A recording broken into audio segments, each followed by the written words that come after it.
Long before towering cities reached into the sky. Long before money decided a person's worth. There was a beautiful African kingdom where every sunrise painted the land with gold. The villages were alive with laughter, colorful markets, drumming, and songs that echoed across the hills. But hidden behind all that beauty lived a young woman whose life was filled with endless hardship.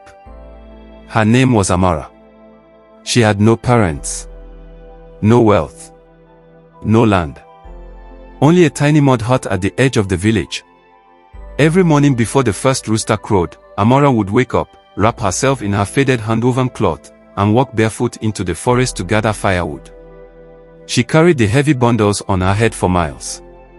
By afternoon, she would sell them at the market. Sometimes she earned enough to buy maize. Sometimes she returned home with nothing. Yet despite her struggles, she greeted everyone with a smile. She shared food with hungry children even when she herself hadn't eaten. She helped elderly women fetch water. She comforted crying strangers. Her kindness never depended on her circumstances. Sadly, the villagers never appreciated her.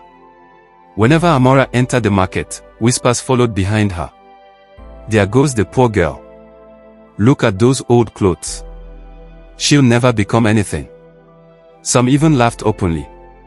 The cruelest of them all was Zuri, daughter of the richest merchant in the kingdom.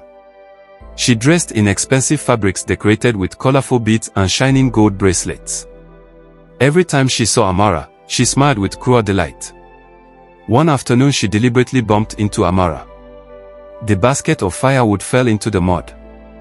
Everyone burst into laughter. Zuri folded her arms proudly. "Perhaps poverty has made you blind." Amara quietly picked up every piece of wood. She never argued. She simply smiled. "I hope one day your heart becomes richer than your father's house." Those words made everyone laugh even harder. No one realized they had just witnessed the wisdom of a future queen. Far away, inside the magnificent royal palace, King Jabari sat alone. His father had recently passed away, leaving him the throne. Although young, he carried a heavy burden. Many wealthy nobles pretended to support him while secretly chasing power.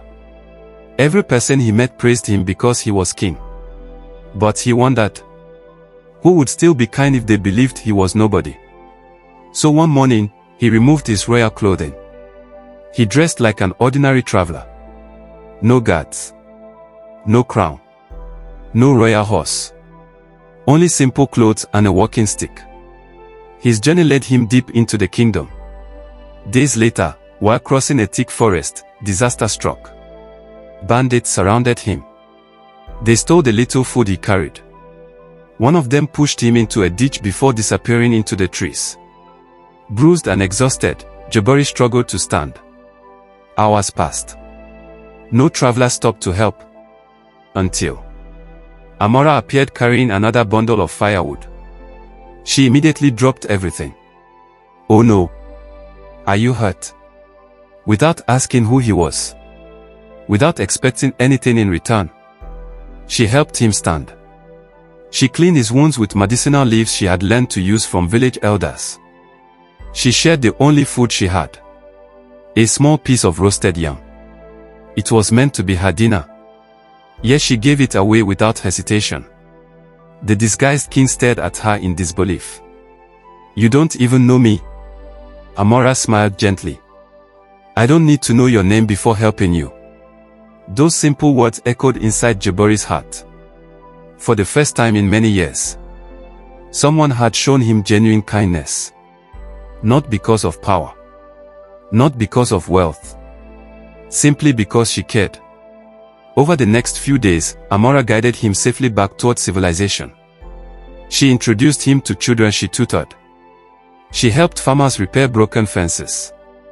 She stopped to assist an elderly woman carrying water. Everywhere she went, she left behind hope. When they finally reached the capital, Jabari thanked her warmly. "I hope we meet again." Amara smiled. "So do I." Then they parted ways. A week later, royal messengers arrived at the village. Trumpets echoed across the marketplace.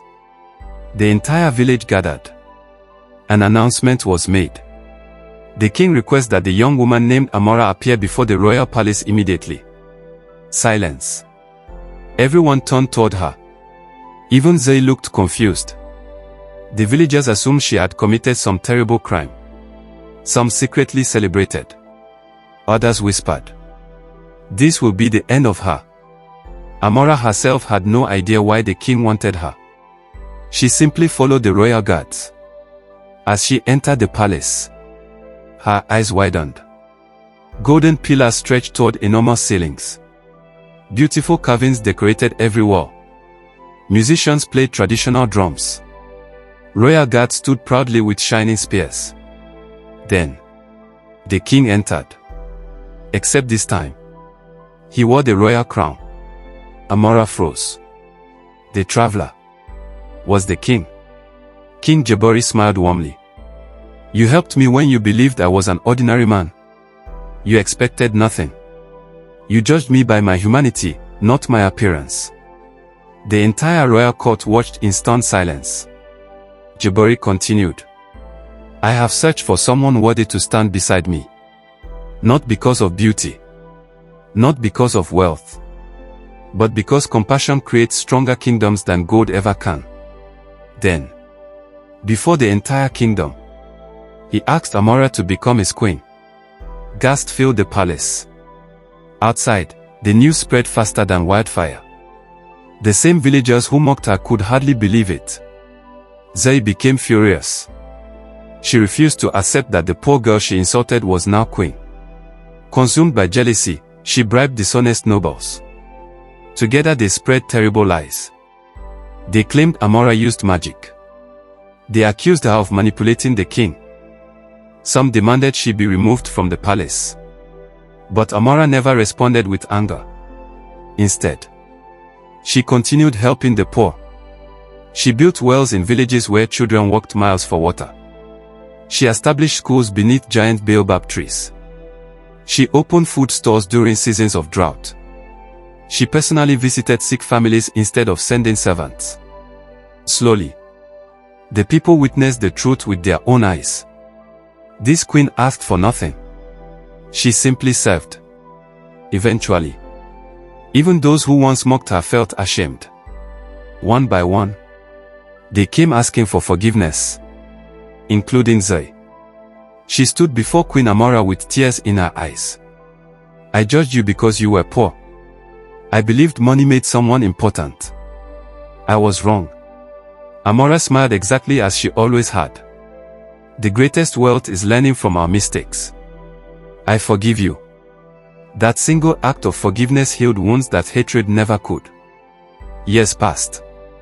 Under Queen Amara and King Jabari's leadership, the kingdom flourished like never before. Trade expanded. Children received education. No family slept hungry.